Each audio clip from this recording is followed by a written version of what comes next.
Praise the Lord. கர்த்தருக்கு ஸ்தோத்திரம். அன்பானவர்களே, உங்களை இயேசுவின் நாமத்திலே வாழ்த்துகிறேன்.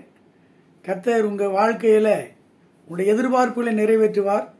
ஆண்டவர் சொன்னபடி உங்கள் வெட்கத்துக்கு பதிலாக ரெண்டத்தனையான பலனை ஆண்டவர் தருவார். இப்போ நம்முடைய வாழ்க்கையிலே நாம் நிறைய காரியத்தை எங்கேருந்து தான் படிக்கணும்னா, யாரிடம் கற்றுக்கொள்ள முடியும் அப்படின்னா, எந்த மனுஷனும் பொய்யன் தான் பைபிள் சொல்லு. எந்த மனுஷனும் பொய்யன், எந்த மனுஷனும் குறை உள்ளவன், எந்த மனுஷனிடத்திலும் நிறைவை பார்க்க முடியாது. ஏதோ ஒன்றில் அவங்க வீக்காக தான் இருக்கிறாங்க. நல்ல புத்திசாலியாக இருப்பாங்க, பெரிய பெரிய தத்துவங்கள்லாம் சொல்லுவாங்க, தத்துவம்லாம் பேசுவாங்க. ஆனால் ஒரு கெட்ட பழக்கத்துக்கு அடிமையாக இருப்பாங்க.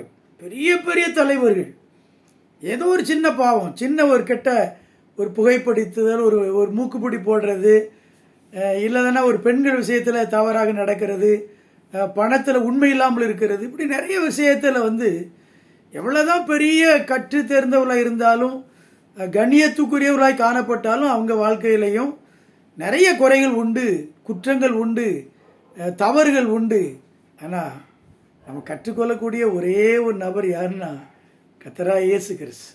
அவர் ஒருத்தர்கிட்ட தான் அவரிடத்தில் மூப்பர்கள், வேதபாரகர், பரிசேயர், பிரதான ஆசாரியர் இவங்கெல்லாம் தேடி தேடி பார்த்தாங்க. அவர் என்னாவது தப்பு பண்ண மாட்டாரா, பாவம் செய்ய மாட்டாரா, அவருடைய வார்த்தையில் ஏதாவது குற்றம் இருக்காதா, இப்படி தான் அவரை கண்டுபிடிச்சி எப்படியா குற்றவாளி கூண்டில் நிறுத்தி அவரை கொலை செஞ்சிடணும் அப்படின்னு அலைஞ்சாங்க. ஆனால் பாருங்கள், பைபிள் முழுசு நீங்கள் இயேசு கிறிஸ்துடைய வாழ்க்கை சரித்திரத்தை படித்து பாருங்கள். அவர் ஒன்றுலேயும் அகப்படுத்த முடியலை, அவருடைய பேச்சில் அவர் அகப்படுத்த முடியலை, அவருடைய வாழ்க்கையில் ஒரு பாவத்தையும் கண்டுபிடிக்க முடியலை. அவர் சொன்னார், என்னில் பாவம் உண்டென்று உங்களில் யார் என்னை குற்றப்படுத்தக்கூடும்.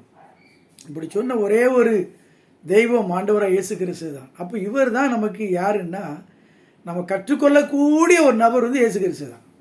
இவர்கிட்ட தான் நீங்கள் உங்கள் வாழ்க்கையில் ஒழுக்கத்தை கற்றுக்கொள்ளணுமா, அவர்கிட்ட தான் ஒழுக்கத்தை கற்றுக்கொள்ள முடியும்.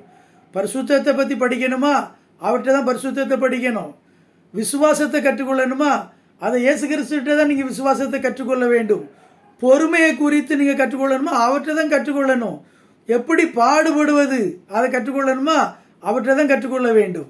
அதனால தான் அவர் சொன்னார், வருத்தப்பட்டு பாரம் சுமக்கிறவர்களே எல்லாரும் என்னிடத்திலே வாருங்கள், நான் உங்களுக்கு இளைப்பாறுதல் தருகிறேன். மத்திய 11 28, 29, 30, 31 வசனத்தில் சொல்கிறாரு, என்னிடத்திலே கற்றுக்கொள்ளுங்கள் அப்படின்னாரு.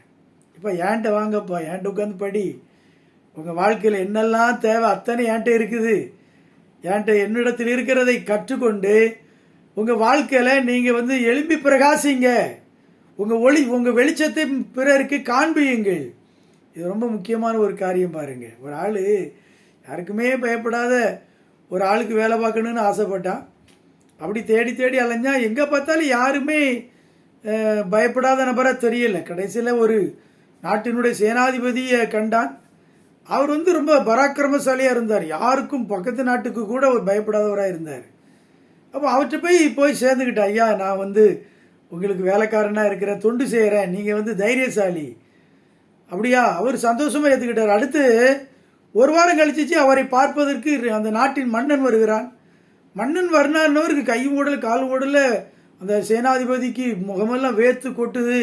கேட்டால் எதுக்குயா அன்னைக்கு ரொம்ப ஒரு மாதிரி இருக்கிறீங்களே, பயத்தோடு இருக்கிறீங்களே. அவர் சொன்னார், போடா போ, அங்கே எங்கள் நாட்டு ராஜா வராரு, அவரை நான் பார்ப்பது, அவர் கேட்ட கேள்விக்கு எப்படி பதில் சொல்வது. இந்த வாலிபன் நினைச்சா, அப்போ இந்த ஆளும் பயந்த ஆள் தான், நமக்கு இவர் முன்மாதிரி அல்ல, இவர்கிட்ட கற்றுக்கொள்ள முடியாது. பயமில்லாத ஒரு ஆள் கண்டுபிடிச்சி வேலை செய்யணுன்ட்டு அவனை விட்டுட்டு அடுத்து ராஜாவிட்ட போனார். அந்த ராஜாட்ட போய் ஒரு மாதம்தான் இருந்துச்சு. அவனுக்கு பக்கத்து அந்த ராஜாவினுடைய பிறந்த நாள் ஒன்று வந்தது. அந்த பிறந்த நாளில் கச்சேரி நடத்துகிறவன் பிசாசை பற்றி பாட்டு பாடுனா, அதை கேட்ட உடனே அந்த ஆளுக்கு வேர்த்து விறுவிறுத்து அவ்வளவுதான், அன்னைக்கு ராத்திரி முழுச ஒரு தூங்கலை. அப்போ இவனுக்கு தெரிஞ்சு போச்சு, இவரும் ஒன்றுக்கு பயப்படுதாரே, பிசாசுக்கு பயப்படுதாரே. அப்படியானால் பிசாசுக்கு நான் வேலை செய்யணும்னு கண்டுபிடிச்சி ஒரு மாதிரி பிசாசை கண்டுபிடிச்சி பிசாசுக்கு வேலைக்காரனாக இருந்தான். நடந்தது என்ன, திடீரென்று பார்த்தா அந்த பிசாசு ஒரு நாள் போகிற இடத்துல ஒரு பெரிய தேவாலயத்தினுடைய தெருக்களில் போக வேண்டிய சூழ்நிலை. அப்படி இருக்கும்போது பார்த்தீங்கன்னா அது உள்ளே போக மாட்டேன்ட்டு, இந்த தெருக்குள்ளே போகவே மாட்டேன்னுட்டு இவன் கேட்டான், பிசாச நீ தான் பெரிய ஆளாச்சே, ஏன் போக மாட்டேன், போப்பா போ, இங்கே வந்து ஒரு தேவாலயம் இருக்குது, அங்கே இந்த தெருவில் என்னால் போக முடியாதுன்னா அங்கே அக்கினி பற்றி எறிகிறது. உடனே பார்த்தீங்கன்னா அந்த தேவாலயத்துக்குள்ளே போய் அங்கிருந்த போதகரிடத்தில் விசாரித்தான். அப்போதான் தெரிந்தது இயேசு கிறிஸ்துன்னு ஒருத்தர் இந்த உலகத்திலே மனிதனாக வந்தார், அவர் யாருக்கும் பயப்படாதவர், உலகத்தை ஜெயித்தவர் அப்படின்னு உடனே அறிந்த உடனே அவன் இயேசு கிறிஸ்துவுக்கு பணிவிடைக்காரனாய் மாறினான். கற்றுக்கொள்ளணுமா, பயப்படாமல் இருக்கணுமா, நீங்கள் வந்து பராக்கிரமசாலியாக இருக்கணுமா, விசுவாசம் உள்ளவளாக இருக்கணுமா, இந்த உலகத்தை ஜெயிக்கணுமா, இந்த உலகத்தில் நீங்கள் பாடுகள் மத்தியில் பொறுமையாக இருக்கணுமா, எல்லாத்திலையும் கற்றுக்கொள்ளக்கூடிய ஒரே ஒரு நபர் கர்த்தராகிய இயேசு கிறிஸ்து. அவற்றை கற்றுக்கொள்ளுங்கள், கர்த்தர் உங்களை ஆசீர்வதிப்பார். ஆமென், ஆமென்.